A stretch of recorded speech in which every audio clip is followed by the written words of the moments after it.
안녕하세요. 상담하는 아나운서 유세진입니다. 보통 심리상담, 정신건강에 관련돼서는 크게 세 가지 정도를 생각하시게 돼요. 첫 번째, 정신건강의학과를 방문해서 진단받고 약물을 처방받는 게 있고요. 두 번째는 임상심리사에게 각종 심리검사를 한 후에 종합적인 평가를 받는 게 있고요. 세 번째로는 상담심리사에게 상담을 받는 게 있죠. 제가 한 2년 정도 전에 강남 세브란스에서 3개월 정도 수련을 한 적이 있어요. 보통 이제 종합병원에서는 정신건강의학과 전문의와 임상심리사가 협진하는 시스템으로 되어 있는데요. 그 체계에서 제가 두 직군이 어떻게 활동하는지를 지켜보고 심리검사 평가서를 임상심리사처럼 써보는 활동이었어요. 그 세 가지 역할이 어떻게 돌아가는지를 장면을 묘사해 볼게요.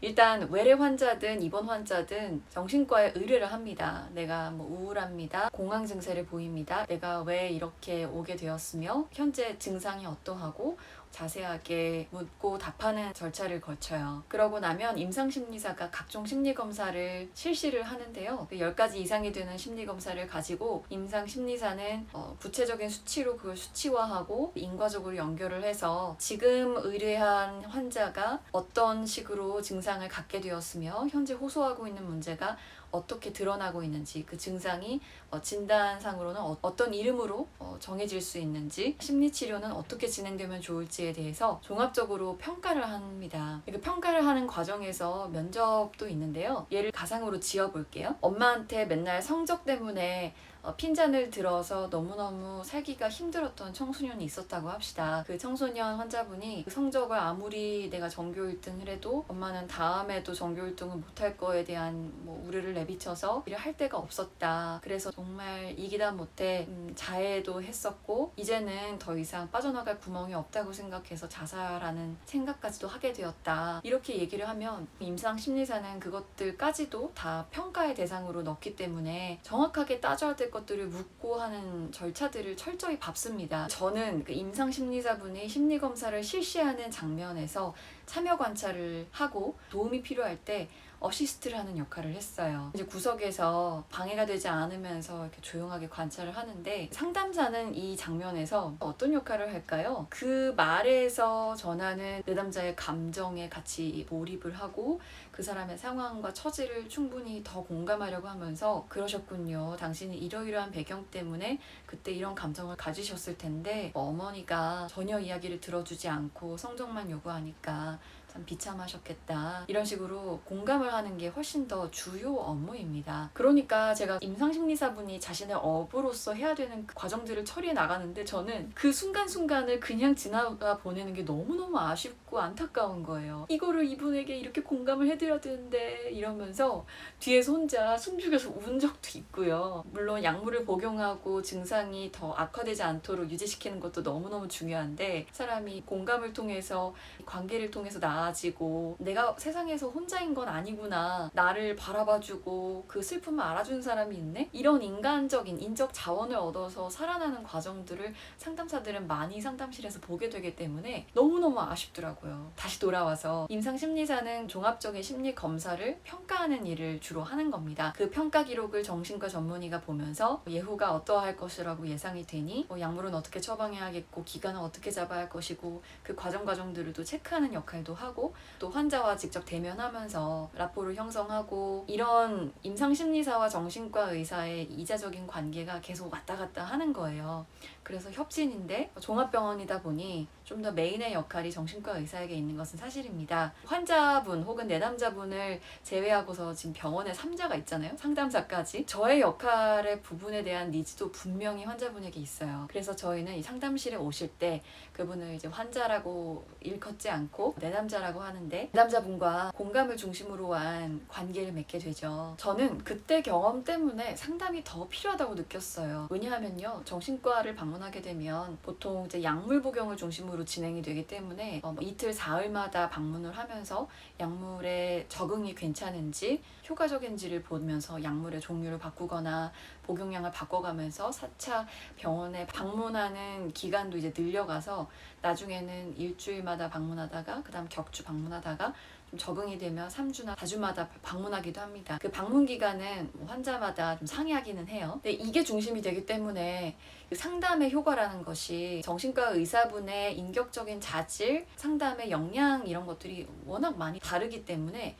그런 면이 좋은 분한테 상담을 받는다면야 정말 좋지만 좀 더 메인은 진단과 처방에 있어요. 일반적인 상담 센터에서 하는 50분이나 혹은 2시간 단위로 하는 어떤 정량적인 상담이 아니라 15분 혹은 30분, 1시간 이런 식으로 유연하게 진행될 수도 있기 때문에 안정적인 세팅이라고는 말씀드릴 수 없을 것 같아요. 제가 모든 병원이 그렇다는 건 아니지만 대체적으로 그럴 수 있다는 말씀이니까 오해는 없으셨으면 하고요. 상담이 가진 독특성은 상담은 상담자가 자기 자신을 자원으로 활용한다는 데 있어요. 어떤 뜻이냐면 상담 과정 있잖아요. 처음에 내담자와 상담자가 처음 만나서 라포를 형성하고 그 친밀감을 바탕으로 뭔가 진전이 되잖아요.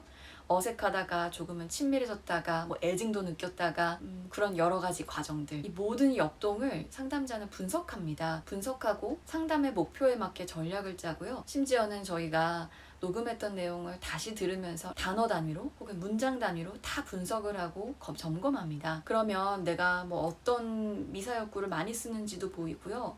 왜 내가 내담자는 이 부분을 얘기하셨는데 왜 이해를 못하고 다른 부분을 얘기했을까? 이런 걸 분석하다 보면 또 상담자가 가지고 있는 자기의 역동 때문일 때도 있거든요. 그러면 이 역동을 잘 또 이해를 하고 거기에서 병리적인 요인이 있다면 그걸 분석하고 다루어야 상담이 또 치료적일 수 있어요. 역동들, 전이나 역전이 혹은 투사적 동일시 이런 식으로 설명을 할 수 있는데요. 전이를 분석하고 또 상담자 자신이 어떤 사람인지에 대한 이해가 꾸준히 되어 있고 고인물이 없어야만 건강한 상담이 진행될 수 있기 때문에 끊임없는 자기 분석, 교육 분석이 이루어집니다. 교육 분석은 이전 영상에서도 말씀드린 바 있지만 상급 상담사에게, 슈퍼바이저에게 내가 갖지 못했던 시각, 상위의 비전, 슈퍼 비전을 받는 거예요. 그러면 내가 그때 알게 된 새로운 점들을 상담 장면에 어떻게 녹여낼 것인가, 내가 그 부분에서 유독 말이 길었는데 어떻게 줄일 것인가, 심리검사를 활용하는 것보단 다른 방식으로 접근을 하는 게 이 내담자분에게는 더 좋을 것 같은데 그러면 어떤 방법을 쓰면 좋을까? 유달리 이번 내담자와의 관계는 역동이 독특한데 이 역동은 어떻게 보아야 할 것인가? 어떤 전략을 쓰면 좋을까? 굉장히 세밀하게 들어갑니다. 아주 프랙티컬하죠. 정서적으로 임상심리사나 정신과 의사보다 훨씬 밀착돼 있고 마치 우리가 부모님과 대화를 나누면서 풀어갔던 그 모든 관계처럼 호흡을 긴밀하게 느낄 수밖에 없는 관계예요. 양상이 다른 거죠. 그런데요, 이 상담이 독특한 것은 처음에 사람 대 사람으로 뭔가 1시간씩 이렇게 대화를 나누는 거니까 수다 떠는 것처럼 느껴질 수가 있어요. 때로는 상담 별거 아니네 쉽게 느껴지기도 하고요. 근데 상담은 특히나 이 무의식을 다루는 거예요. 무의식은 어린 시절에 해결되지 않았던 억압되어 있던 감정을 다루는 거기도 하고 꼭 어린 시절이 아니더라도 살아오면서 내가 드러내지 않는 게 더 편했을 그 모든 감정들을 이 무의식이라는 데 아래로 수면 깊이 넣어두는 것이어서 의식 수준에서, 다시 말해서 알아차리는 수준에서 드러나지 않습니다. 내가 상담에 왔을 때 어떤 문제 때문에 왔는데 그 문제를 만들게 된 깊은 기저에 있는 근본적인 부분들은 내가 알 턱이 없다는 거죠. 그러니까 그걸 봐줄 수 있는 전문가인 3자인 상담사가 그것을 봐주고, 상담사도 그걸 못 볼 때는 슈퍼바이저에게 의뢰를 해서 그걸 봐줄 수 있게 하는 이런 협업체제로 돼 있는데요. 제가 바로 지난번에 나눴던 영상처럼 적절한 상식을 갖고 합리적으로 진행되고 있는 괜찮은 상담적 자질을 가지고 있는 전문가와 상담을 진행하고 계시다면 내가 아직 보고 있지 못한 무의식 부분 때문에 상담이 아직 효과가 없다라고 느낄 수 있다는 점도 유념해 주셨으면 좋겠어요. 그래서 상담이 효과가 있으려면 어느 정도는 인내도 많이 필요합니다. 다른 무의식적인 부분들이 더 수면 위로 떠오르면 새로운 상담 목표가 생기고 전략을 짜게 돼서 더 상담이 길어지기도 합니다. 아무튼간 무의식은 나오면 나오고 캐면 더 캘 수 있는 영역이기 때문에 인내하는 자세도 굉장히 필요한 것 같아요. 상담이 어떻게 다른지 조금 더 와닿으실까요? 저희도 심리검사를 활용하고 심리검사를 해석할 줄 알지만 그것을 전면에 내세우지를 않아요. 우리는 이걸 상담이라는 관계에서 어떻게 놀고낼 것인가, 훨씬 더 종합적이고 예술적인 측면으로 봐도 무관하지 않을까. 상담사라는 인간으로서의 자원을 투영하기 때문에 훨씬 복잡하거든요. 현대 정신분석학에서는 이러한 것을 상호주관성을 적극적으로 활용하는 시대가 왔다라고 하기도 하는데요. 그러니까 내담자의 우주도 있는데 상담사의 우주도 등장을 해서 하나의 케미를 형성하게 되면 제3자적인 우주가 만들어진다는 거죠. 그 우주는 또 새로운 어떤 역동과 특성을 가지고 있다는 건데요. 이렇게 좀 복잡합니다. 저희가 효과적인 상담을 진행하기 위해서 또 공부도 많이 하고, 심지어 문장과 문장 사이의 간격, 호흡, 그 사람의 어떤 비언어적인 행동들, 어깨를 이렇게 만진다든가, 눈을 자주 깜빡인다든가, 특징상을 보인다든가, 옷차림이 달라졌다든가, 그 모든 세세한 것들까지 다 상담에서 활용하고 분석하기 때문에 믿고 상담 찾아주시면 좋을 것 같아요. 정신과 전문의와 임상심리사에서 적극적으로 다룰 수 없는 부분들이 분명 있기 때문에 그 부분은 상담으로 가져와 주시면 좋을 것 같네요. 오늘은 여기서 마무리할게요. 마음의 쉼표 찍는 이 시간 좋으셨다면 구독과 좋아요 부탁드리고요. 또 만나요. 안녕.